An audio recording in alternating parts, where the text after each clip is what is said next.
என்ன பண்ணாலும் உங்க முடி கொட்டுறதை நிப்பாட்ட முடியலையா? வெறும் 2 டிப்ஸ் தான். ஸோ நான் சொல்ற இந்த ஹேர் பேக்கை நீங்க ரெடி பண்ணி உங்க ஸ்கேல்ப்ல நல்லா அரைக்கி தேய்ச்சி விட்டு வரும்போது உங்க முடி இனி கொட்டவே கொட்டாது. ஸோ இந்த ஹேர் பேக் ரெடி பண்றதுக்கு ஃபர்ஸ்ட் நான் எடுத்துக்கிட்டது சீம அகத்தி தான். இந்த சீம அகத்தியை வந்து ஒரு கைப்பிடி அளவு எடுத்து சின்ன சின்னதாக கட் பண்ணி பவுல் சேர்த்து நல்லா தண்ணி விட்டு அலசி எடுத்துக்கோங்க. இப்போ ஒரு மிக்சி சார் எடுத்துட்டு நம்ம அலசி வச்சிருக்க சீம அகத்தியை போட்டுலாம். 3 சின்ன வெங்காயம் சேர்த்துக்கோங்க. ஸோ அடுத்து பார்த்தீங்கன்னா நான் 50 ml அளவு வந்து தேங்காய் பால் வந்து சேர்த்துக்கலாம். இதை அப்படியே க்ளோஸ் பண்ணி மிக்சி ஜாரில் வந்து நல்லா அரைச்சி எடுத்துட்டு வந்துருங்க. இதை வந்து ஃபைன் பேஸ்ட் அரைக்க முடியாது. ஸோ அதை வந்து ஃபில்டர் பண்ணிக்கலாம்.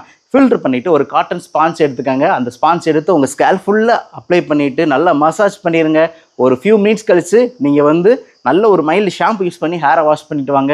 உங்களுக்கு முடி கொட்டுற பிரச்சனை நின்றும். உங்கள் ஸ்கேல்ப்பில் எந்த பிரச்சனையும் வராது. இந்த வெயில் காலத்தில் உங்கள் முடியை ஹெல்த்தியாக வச்சுக்கலாம். ரெண்டாவது டிப்ஸ் என்னன்னா, நம்மளோட ஜெகதீஷ் மீனா ஹேர் ஆயில் தான். இந்த அளவுக்கு உங்களால் மெனக்கிட முடியல அப்படின்னா நம்மளோட Jagadeesh Meena hair growth oil இருக்குது. இந்த ஒரு ஆயில் போதும் உங்கள் தலையில் இருக்க எல்லா பிரச்சனையும் சரி பண்ணும். நம்ம ப்ராடக்ட் வந்து அமேசான், மீஷோ, அப்புறம் நம்மளோட வெப்சைட்டான www.jagdishmeena.com கிடைக்கும். நம்ம ப்ராடக்டோட எல்லா லிங்க் சேனலோட ஹோம் பேஜில் கொடுத்துருக்கேன். ஸோ மறக்காம பை பண்ணிக்கோங்க. Bye friends.